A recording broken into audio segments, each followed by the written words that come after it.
I've seen your show on YouTube. I hope you watched it. Listen, just follow the rest of it. I mean, it's good. Hey, so I'm here with a legend, top 3 running back in Nebraska history. We was just talking and having a conversation, and I had a question for him. Year 2 of your career versus year 4 of your career. College or pro? College. As I know pro the answer to that, but college, how much did you develop? I would say it was night and day, and a lot of my development going in my sophomore year was just the anxiety of playing. It wasn't that I couldn't play, I knew I could play. It was just the fact of, now I'm past the fact of, oh my God, I'm playing at Nebraska. I'm starting, or I'm the running back for this team. It just go out there and play. And then listening to Coach Solich and when he coached me up, Coach Osborne, how he mentally prepared us for every game. It was just more of a thing like matter of factly, because we're doing it every day in practice.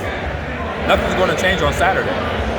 How important was paying attention to the details, putting the ball in the right hand when you're running right, the small stuff? Yeah, the details are the little things. Because the little things will either you'll win or the little things will kill you in a game.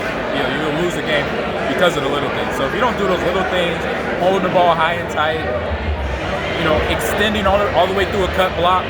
When you see that DN coming off the edge, you target his hip and you extend all the way through so his face hits the ground first. That stuff. When I'm watching the safeties rotate, I'm like, okay, it's a blitz coming. Now let me see which way it's coming from. It's probably coming right or left, but let me be ready. And then when that blitz comes, my hands are in the middle, they in there tight. I'm not gonna get no holding call. I'm not gonna panic. If I do lose them, I'm just gonna shift my hands and push them off the pocket. So it was just a matter of those little things that I knew now. I didn't have to think about it. It was more habit and coming faster.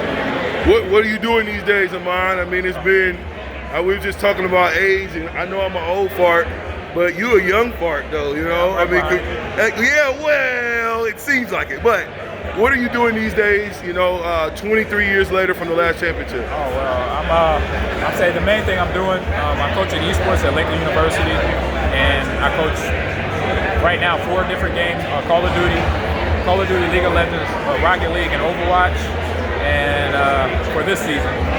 And then last year I coached like another 6-7 games on top of that. Brawl, Super Smash Brothers, CSGO, Valorant, so I'm coaching. How'd you get into that though? We all grew up, especially in Omaha, video games, Nintendo, Atari, all that stuff, and then even at Nebraska, if you was with the Jay Sims of the world, you was playing games. But how did you get into actually becoming a college coach of different games? Because how I became a college coach of esports was basically I got into business. So I got in the industry. I was going to video game conventions in LA, in New York, in Boston, in Texas, and networking. Getting to know people, getting to know my people at Microsoft, at EA Sports, at Epic, at the conventions. Finding out people that were, they're a Packer fan or they're a Husker fan, and they work the ticket booth. Getting to know them, hanging out with them, and becoming friends with them, not just being there because they're gonna help me get into the event, but hey, Roger, send an email. What's up, Chris? How you doing? Checking in. So I got to know these people, and they became my friends and family. So connecting all the dots, basically, friends around me that knew I was in video games and going in the culture. A friend of mine in Green Bay told me about the job. He said, Ahman, we're gonna have, my college is now building out a budget to pay and finance the esports program. And I'm gonna put your name in the hat. We want you to be the coach, but also we want you to coach football too. But let us know. And I right away. I told him, well, what I know, what I got to do for coaching on both ends, I got to pick one. And at that time, I knew that let me do something a little different. I'm gonna coach video games, and it's still the same time of effort. I'm watching film. I'm breaking it down. So it's you giving them cheat codes like Jay Sims? Listen, Jay Sims didn't have cheat codes. I'm saying, but he was good. So a lot of times when they listen, Ahman, if you broke out into the open, 9 times out of 10 it was a touchdown. That means you didn't get caught from behind. So that's a cheat code. A lot of teams don't have, right now we don't have that particular cheat code. You mean in real life? Correct. So you teaching them some of the nuances of how to be good at Fortnite, how to be good at a particular game. Right, because it's more just like anything else. What Aaron Graham told me my freshman year. This game at this level, that means he was talking to me. This game at the college level of mine is 90% mental. The 10% is physical. So you got the physical mastered. Now you just got to master the 90% of the mental game, and that's what esports is. It's 98% mental. The only physical thing is moving your hands and thumbs and your keyboard and mouse with your arms. That's 2%. Everything else is mental. So all my athletes are mental. I got to tell them this is how you deal with a loss. This is how you deal with a win. And then when we win or lose, we're going to be watching film. If you're not watching the video, you're watching it on your own. You're breaking it down. You're seeing the mistakes made because that's the only way you get better. You don't get better by not watching film. Speaking about film work, do you feel like, because I know I go back in my mind and I say, man, I wish I would have did more film work, especially when you get to the NFL level.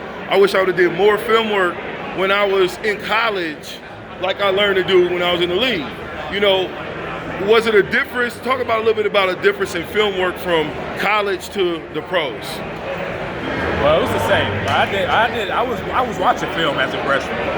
So that was one reason I got better, because really watching film is the cheat code. I agree, but you wasn't watching as much film as a freshman as you were when you got to the league. No, because obviously I didn't have access to the stuff. Right? Like, I guess we really didn't. Like, we only had access here, at the football office. Right. I couldn't go to my dorm room and get on my iPad and break down film. Right. I had to get a DVD, or actually at that time a cassette tape. With the cassettes. A VHS. Right. And they weren't going to do that for us. Right. I'm not going to dump that. The whole thing. So now, but by the time I got to the league, I had access to DVDs. I had access to iPads. They could upload it to wherever in the cloud, and I could then watch it at home whenever I want, and I would. And that's the cheat code. So since you see everything happening, and eventually in slow motion. Right. Since you've been out of the league, talk about a little bit about you coaching gaming, but is the speed of gaming completely different now than it was 4 years? And what about the speed of football in the football game? To me, it's no different. I mean, I treat it like I'm coaching football, to be honest. Nothing changed. Nothing changed. So I'm gonna coach them up. Obviously I don't get too excited because we're not about to hit nothing. But they're gonna play. They're gonna compete. So I do get excited because I love competition. And losing is a part of it. Winning is a part of it. Do I want to win a lot? Yes. But I know it's gonna be a loss. So the speed is going to be catching up to traditional sports, just as fast as we know about it now. All right, well, we got to go. AG, appreciate you, bro. Good to see you.